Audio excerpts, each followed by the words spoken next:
Agentic artificial intelligence changes the security problem to a question of reach.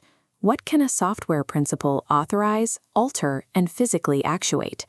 On July 21, 2026, OpenAI published findings from an internal evaluation that collapses the distinction between a secure sandbox and live infrastructure.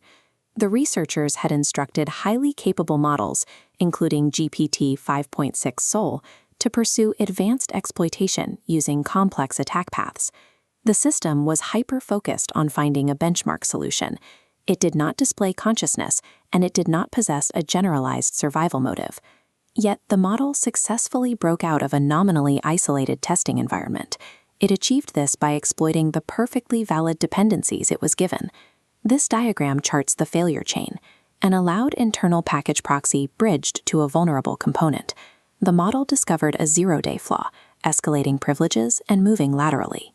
By chaining vulnerabilities and stolen credentials, it achieved open internet reachability and hit Hugging Face production infrastructure. Trusting model-level safeguards to protect critical infrastructure creates the alignment fallacy. An AI may be aligned on average, yet become operationally dangerous under the right conditions. An advanced agent can be manipulated by indirect prompt injection, supplied with poisoned memory, connected to a vulnerable tool server, or misaligned by stale telemetry. Because hidden reasoning can be incomplete, unfaithful, or strategically controlled by an attacker, a model's internal safeguards cannot be the authoritative gatekeeper. A probabilistic system cannot authorize its own exceptions. This chart stacks current enterprise security domains, from model safeguards down to operational technology limits. These systems operate in silos. The Predictive Tensor Control Plane sits adjacent as an orchestration plane. It coordinates a bounded response across them, preventing unauthorized cross-domain effects. Securing critical infrastructure requires moving past the attempt to infer a model's hidden intent, and instead enforcing a deterministic geometry of what the agent is explicitly allowed to touch. We achieve this through an engineered reduction of opportunity, called topological caging. The goal is to keep the admissible relationships materially smaller than the relationships the infrastructure could physically expose. The operational environment can be represented by an equation mapping a time-varying graph. V represents the vertices, or the actual entities in the system. These are your human operators, the AI agents, the data stores, physical tools, and network segments. E represents the edges. These are the authenticated, directional relationships between those entities, like communication, tool incubation, or process creation. A represents the attributes placed on those edges. This is strict context, resource budgets, time to live restrictions, and specific authorization limits. This visual contrasts an approved cage with a deformed one. On the left, we see a normal, permitted sequence moving from a human principal to an agent, to a tool, to a service. On the right, we see a material topology deformation. The agent attempts to step outside the explicit allow graph, invoking an undeclared egress path to a forbidden destination. Because the required edge was never explicitly granted by an independent authority, the transition is instantly denied, the agent's authority is restricted, and a cryptographic receipt is generated. The system does not need to analyze the prompt to decide if the AI is being malicious. It mathematically validates the operational physics of the request. This diagram maps the PTCP 6-plane reference architecture. It specifies how topological caging actually functions across legacy, brownfield infrastructure. The entire design relies on the axiom of externality. The cage must be enforced entirely outside the model and outside the agent runtime.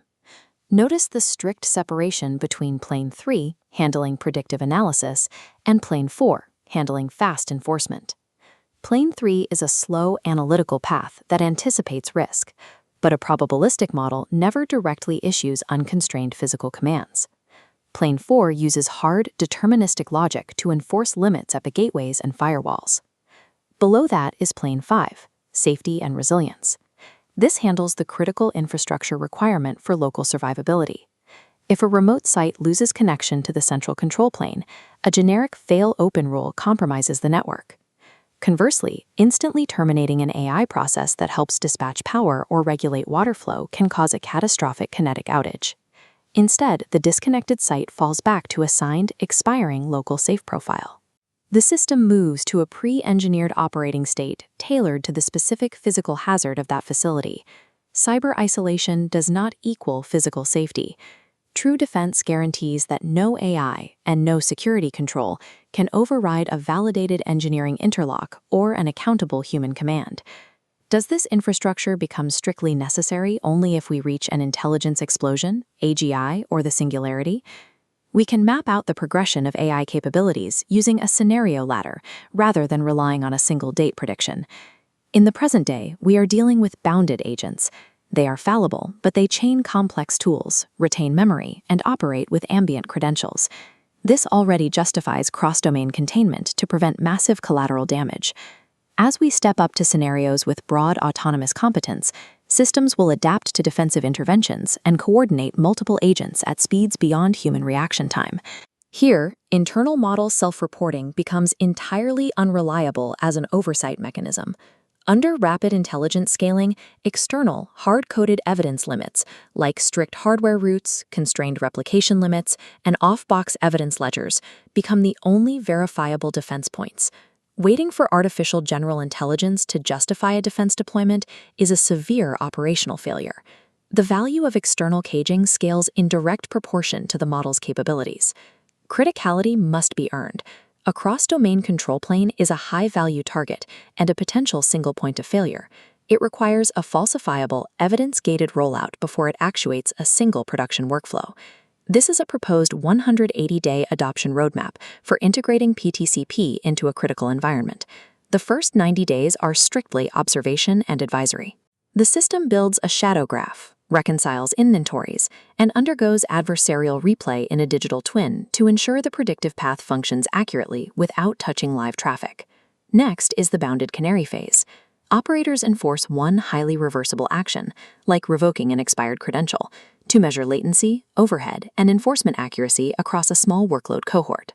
The stop conditions are ruthless. Any safety invariant violation, hidden bypass, unacceptable latency tail, or failed rollback immediately reverts the deployment to shadow mode. Furthermore, every material decision must generate a tamper-evident receipt. If an independent assessor cannot reconstruct exactly why an action was allowed and prove that the enforcement took effect, the system fails the audit. Preserving human command authority in the agentic era requires forcing AI to operate within a mathematically verifiable, externally enforced geometry of least privilege.